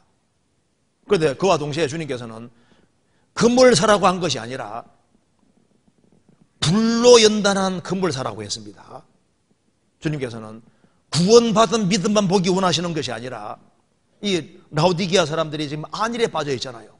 나는 부자나 부야에 부족한 것이 없다 했는데, 영적으로 정말 부욕해야 되는 길은 불로 연단한 금을 사라. 순수한 믿음. 금이 불 속에 많이 들어갔다 나오면은 순금이 됩니다. 구원을 받아서도 금은 금인데 불순물이 섞여 있는 경우가 많잖아요. 이것이 이제 신앙생활하는 가운데서 불순물이 떨어지는데, 이 금이 다른 게 섞여 있을 때 불순물을 제거하기에 제일 좋은 길이 뭔지 아시죠? 불 속에 들어가는 거예요. 불 속에 들어가고 좀 많이 맞아야 됩니다. 그렇죠? 그러니까 이제 청동은 맞으면 막 소리가 막 꽹가리 소리 같이 막 아주 굉장히 굉음이 나는데, 금은 맞으면은요 은은한 소리 나잖아요. 참된 믿음을 소유한 사람은 두들겨 맞으면은 은은한 소리가 납니다. 좋은 소리가 나거든요. 금 때리면 정말 소리가 좋잖아요. 금방울 소리만큼 아름다운 소리가 없습니다. 그래서 이제 누가 진짜 구원받은 사람인지는 얻어 맞아보면 알아요. 충격 받을 때 막 꽹가리 같이 막 굉음 내고 막 싸우다시 막 달려드는 사람 있는가 하면은 그 맞으면은 그 은은한 소리 내고 좋은 소리 내는 사람 있잖아요. 어쨌든 이게 믿음이 중요한데, 주님께서는 불로 연단한 금을 사서 부여하게 하고, 그래서 이 믿음이 참 아주 주님 앞에 쓰임받는 믿음이 되기 위해서는 불을 통과하는 것처럼 시련을 많이 통과하는 게 필요합니다. 그래서 구원받고 오래됐다는 것은 많은 고통을 겪은 거예요. 그래서 구원받고 10년 된 사람은 괜히 10년 된 게 아닙니다. 20년, 괜히 20년 된 것이 아니에요. 오래된 사람들은 여러 가지 어려움을 겪어왔기 때문에 불순물이 많이 떨어진 거예요. 그리고 이것저것 부딪히는 문제들이 있는데 그걸 잘 극복해 가는 속에서 불순물이 떨어져서 순수한 믿음들, 그런 믿음이 들 때 또 교회 안에서도 귀하게 쓰임받을 수 있게 되는 겁니다. 금보다 귀한 믿음, 주님께 쓰임받을 수 있는 그런 믿음. 그래서 욥기 23장에 나의 가는 길을 오직 그가 아시나니 그가 나를 단련하신 후에는 내가 정금같이 나오리라. 그래서 단련을 많이 받고 시련을 많이 통과하고 고생을 많이 하면 할수록 정금, 순수한 금으로 바뀌어지는 거예요. 우리 교회 안에도 구역이 잘 되기 위해서, 교구가 잘 되고 교회가 잘 되기 위해서는 구원받는 확실한 믿음뿐 아니라 정말 많은 시련과 어려움을 통과하고 그 속에서 순수하고 정금 같은 그런 믿음 가진 사람들이 많을수록 교회는 아주 힘차게 더 잘 될 수 있는 겁니다. 그래서 구원받는 믿음, 성장하는 믿음, 역사하는 믿음, 시련을 통과하는 믿음, 이런 믿음을 가지라고 주님 공고하시고, 믿음이 큰 사람 클수록, 믿음이 부유할수록 그 사람은 영적으로 부유한 사람이 되는 거예요. 내가 가난하지만은 믿음이 부유한 사람은 진짜 부자인 겁니다. 그 다음에 요한계시록 다시 보시겠습니다. 요한계시록 3장 18절에 그 다음에 신옷을 사서 입어 벌거벗은 숫씨를 보이지 않게 하고, 신옷을 사서 입어 벌거벗은 숫씨를 보이지 않게 하고, 라오디게아 지역 교회 속에도 흰옷을 안 입은 사람이 있었던 것 같아요. 그러니까 믿음이 확실하지 않고 구원을 확실히 받을 때 예수 그리스도로 옷을 입습니다. 흰옷 사서 입으라고 했는데 한 사람이 구원 받을 때 흰옷을 입는 거예요. 성경에는 옷에 대한 얘기가 굉장히 많잖아요. 크게 네 부류의 사람이 있다고 했습니다. 첫째는 계시록 16장에 말한 대로 벌거벗고 서는 사람. 이 사람은 죄인으로 나서 죄 가운데 살다가 죄 가운데 죽는 사람입니다. 더러운 옷을 입고 사는 사람 두 번째인데 이사야 64장에 말한 대로 우리의 의인은 다 더러운 옷과 같아. 자기 의를 의지해 서는 사람. 더러운 옷이잖아요. 신명기 22장에 말한 대로 양털과 배실로 섞어짠 걸 입지 말지니라. 예수님 공도에다가 자기 공도 섞는 겁니다. 그건 다른 복음인 거예요. 양털 99%에 배실 1%만 섞어도 멸망입니다. 어린 양 대신 예수님 공도에 다른 걸 더 붙이면 안 되는 거예요. 그러면 어떻게 해야 되느냐? 흰옷을 사서 입어라. 흰옷을. 흰옷이 뭡니까? 요한계시록 7장 보시겠습니다. 요한계시록 7장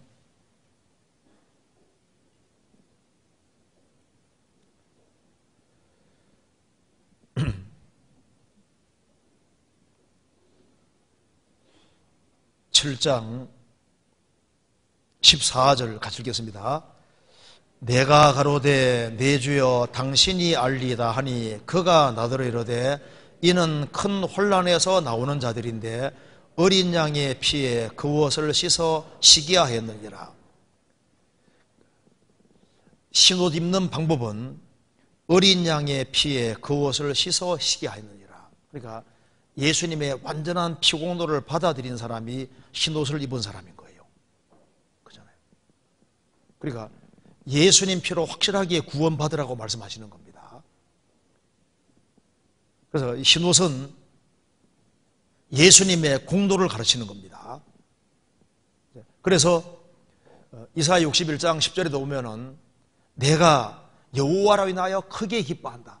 그 이유는 내게 구원의 옷을 입히시고 의의 겉옷을 더하셨다. 예수는 우리 범죄함을 위하여 내어줌이 되고 또한 우리를 의롭다 하심에 살아나셨느니라. 예수님의 죽으심과 부활하심이 구원의 옷과 의의 겉옷인 겁니다. 죄의 사함으로 말미암는 구원이라는 말씀대로 주님 피로 죄를 사함을 받고 주님 죽으심과 부활하심으로 의롭다 하심 얻은 주님의 죽으심과 부활하심, 이 복음으로 확실히 구원받은 사람이 구원의 옷과 의의 겉옷을 입은 사람이고 흰옷 입은 사람이지 않습니까? 그런데 요한계시록에서 흰옷을 사서 입어 벌거벗은 수치를 보이지 않게 하고 신앙생활 속에서도 우리가 흰옷을 입은 사람답게 살아야 될 것을 말씀하시는 겁니다. 성경 골로새서 보시겠습니다. 골로새서 3장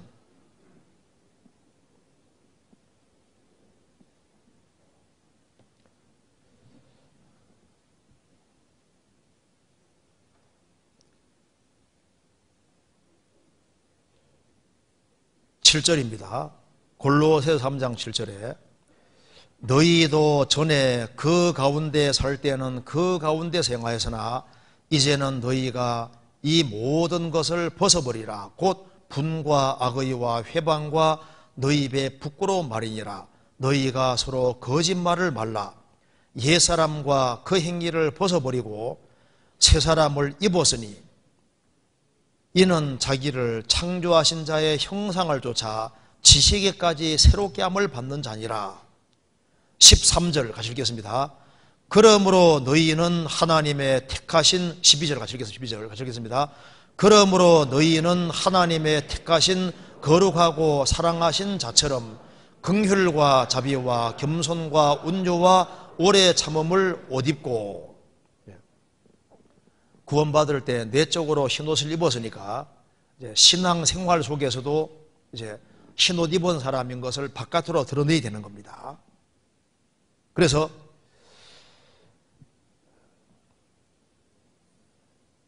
긍휼과 자비와 겸손과 온유와 오래 참음을 옷 입고,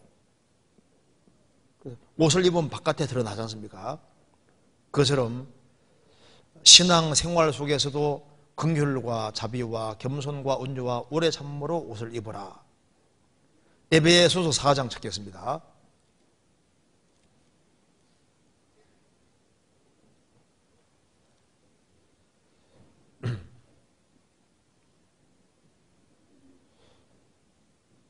(22절) 너희는 유혹의 욕심을 따라 썩어져가는 구습을 좇는 옛사람을 버리고, 생활 속에서 버리고 오직 심령으로 새롭게 되어 하나님을 따라 의와 진리의 거룩함으로 지으심을 받은 새 사람을 입으라. 생활 속에서도 새 사람을 입으라. 저 사람 많이 바뀌어졌네, 바르게 깨끗하게 살아가네, 그렇게 바깥으로도 그걸 드러내라 그 말입니다. 그래서 우리가 구원을 확실히 받았으면 구원받은 것을 속에 흰옷을 입었으니까 삶 속에서도 구별되어 살아가는 모습을 보일 것을 말씀하시는 겁니다. 다시 요한계시록 3장 다시 보시겠습니다.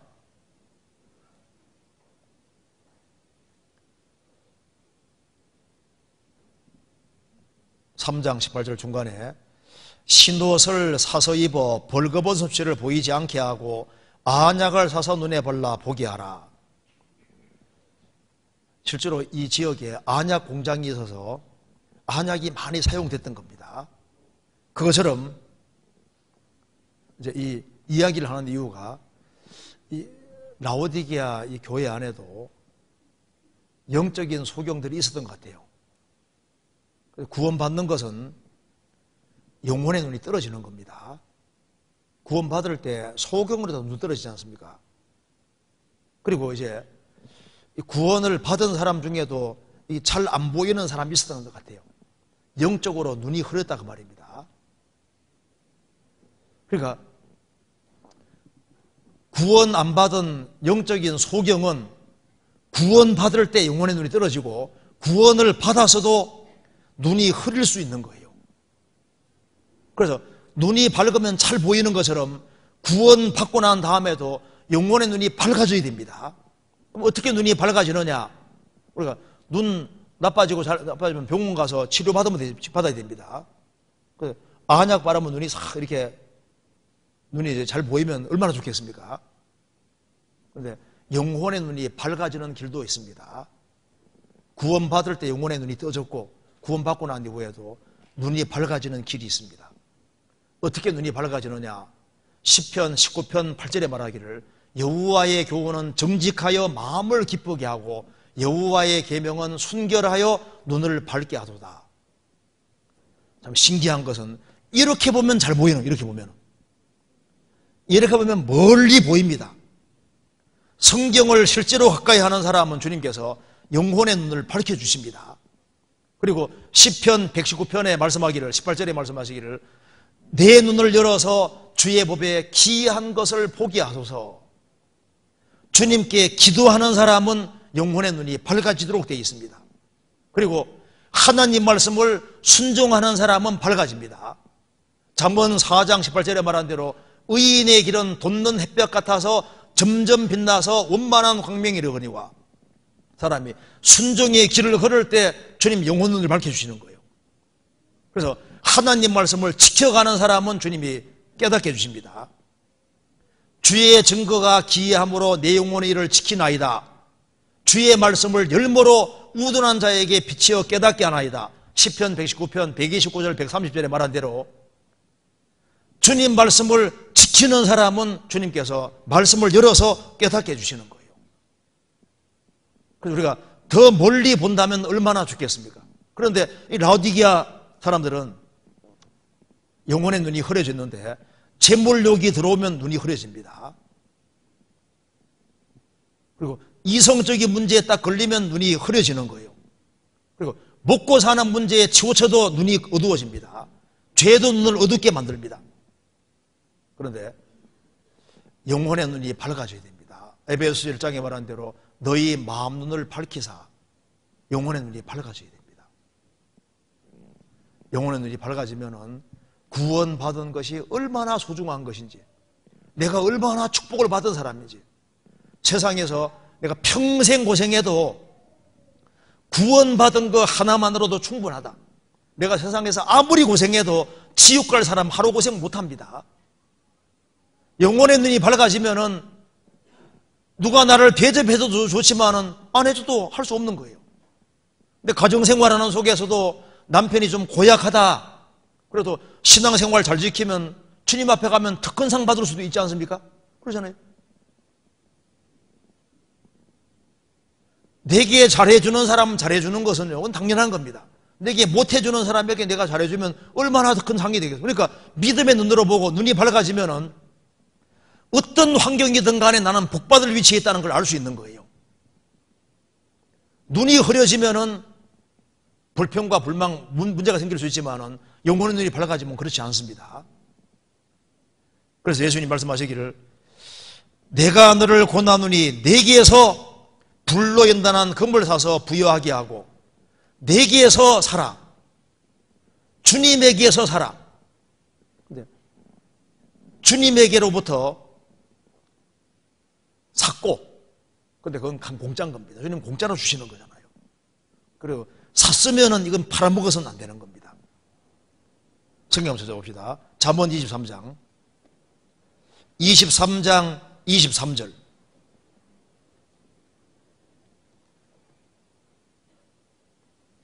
같이 읽겠습니다. 23장 23절입니다.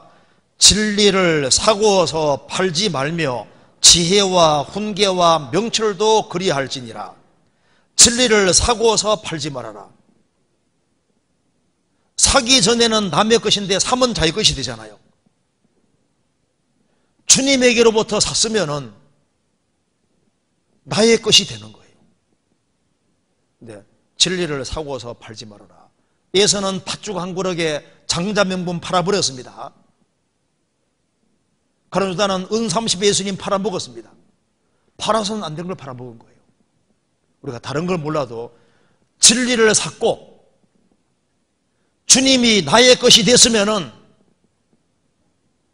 주님의 것을 더 많이, 주님은 공짜로 주려고 하시는 분이니까. 그래서 신앙에서 정말 지혜롭게 되고 부하게 되어야 됩니다. 요한계시록 3장 다시 보시겠습니다.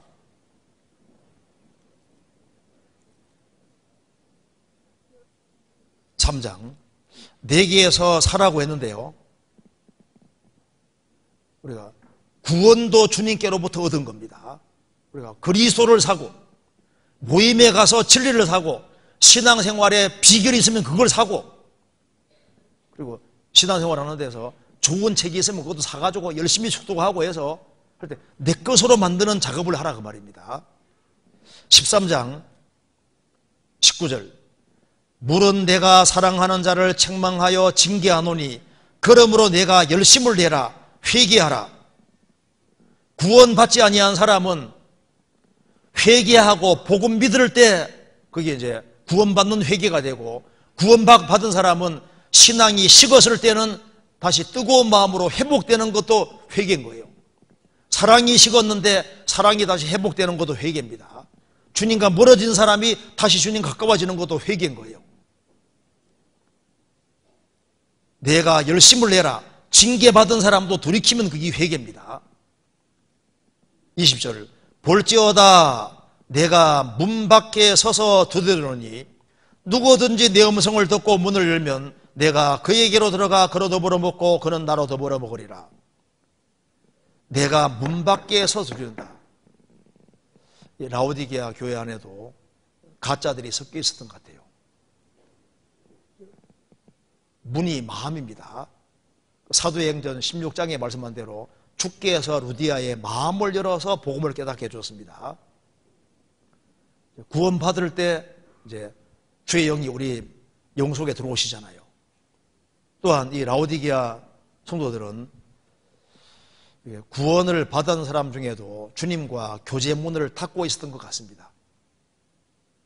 그래서 주님이 나하고 얘기 좀 하자. 구원 받았으면 주님과 어떻게 해야 됩니까? 마음문 열고 주님과 교제를 친밀한 교제를 해야 됩니다. 문 밖에서 드린다. 이거하고 똑같은 구절을 찾아봅시다. 여기에 아가서 5장 보시겠습니다.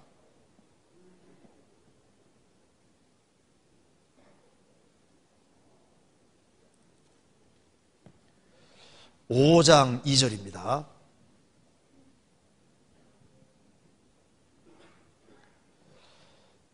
내가 잘지라도 마음은 깨었는데 나의 사랑하는 자의 소리가 들리는구나. 문을 두드려 이르기를 나의 누이 나의 사랑 나의 비둘기 나의 완전한 자야 문 열어 닫고 내 머리에는 이슬이 내 머리털에는 밤이슬이 가득하였다 하는구나. 내가 옷을 벗었으니 어찌 다시 입겠으며 내가 발을 씻었으니 어찌 다시 더럽히랴마는 나의 사랑하는 자가 문틈으로 손을 들이밀매 내 마음이 동하여서 일어나서 나의 사랑하는 자 위하여 문을 열 때 몰약이 내 손에 몰약의 즙이 내 손가락에서 문빗장을 듣는구나. 내가 나의 사랑하는 자 위하여 문을 열었으나 그가 벌써 물러갔네. 그가 말할 때 내 혼이 나갔구나. 내가 그를 찾아도 못 만났고 불러도 응답이 없었구나. 주님이 이제 사랑하는 사람에게 교제문을 두드리는데 귀찮다고 문을 안 열었다 그 말입니다. 나중에 이제 일어나서 문 열었으니까 벌써 가버렸다. 사랑은 민감한 겁니다. 주님은 구원받은 우리하고 교제하기를 원하십니다. 그런데 이 교제문을 탁 닫고 주님 지금은 내게 개입하지 말아주세요. 지금은 나는 바빠요. 그러면서 주님을 지루하고 멀리하는 사람들이 꽤 많이 있었던 거예요. 그러니까 제발 나하고 교제하자 그 말입니다.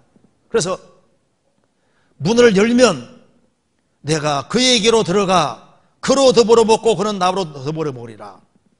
저녁 만찬 가리키는 겁니다. 이스라엘 저녁 만찬은 충분한 시간을 내서 같이 교제하는 거예요. 밤에 식사할 때 저녁 만찬 가리키는 겁니다. 그래서 주님께 제발 시간을 내어줄 것을 말씀하시는 겁니다.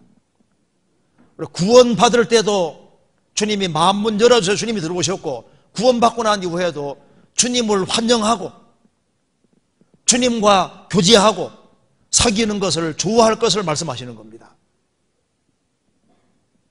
21절 3장 계시록 3장 21절 그래서 이기는 그에게는 내가 내 보좌에 함께 앉게 하여 주기를 내가 이기고 아버지 보좌에 함께 앉은 것 같이 하리라. 진정으로 구원받은 사람이 이기는 자입니다. 구원을 받고 신앙생활 바르게 한 사람에게는 주님이 말씀하시기를 내가 내 보좌에 함께 앉게 하여 주기를 내가 이기고 아버지 보좌에 함께 앉은 것 같이 하리라. 영광의 보좌에 앉는다 그 말입니다. 정말 영광스럽게 될 것을 말씀하시는 겁니다. 보좌에 앉는 것은 왕을 말하는 겁니다. 그래서 그리스도인들은 1000년 동안 왕노릇하고 영원한 천국에 세도록 왕노릇하는 것이 맞잖아요. 귀 있는 자는 성령이 교회들에게 하시는 말씀을 들을지어다. 여기 라오디게아 교회, 이것은 마지막 시대를 살아가는 교회의 모습이고 교회에 무엇이 필요한지를 말씀하고 있습니다. 좀 시간이 다 됐기 때문에 여기까지 말씀드리고 또 다음 기회에도 다르게 말씀드리겠습니다. 같이 기도하시겠습니다. 자비로우신 우리 아버지 하나님, 마땅히 형벌받을 수밖에 없는 저희들을 구원해 주신 것을 진심으로 감사합니다. 또 주님의 복음을 위해서 같이 협력하며 수고할 수 있게 해주신 것도 감사합니다. 이번 초양회를 통해서 복음의 진리를 깨우친 모든 사람들 주님께서 일일이 함께 해주시고 주님 앞에 서는 그날까지 주님 몸된 교회 안에서 주님을 섬기며 주 안에서 성장할 수 있도록 도와주시고 또 다 귀하게 쓰임받도록 도와주옵소서. 또 계속되는 수양회 가운데 함께 해주시옵소서. 고마우신 우리 구주 예수 그리스도 이름으로 기도하옵나이다. 아멘.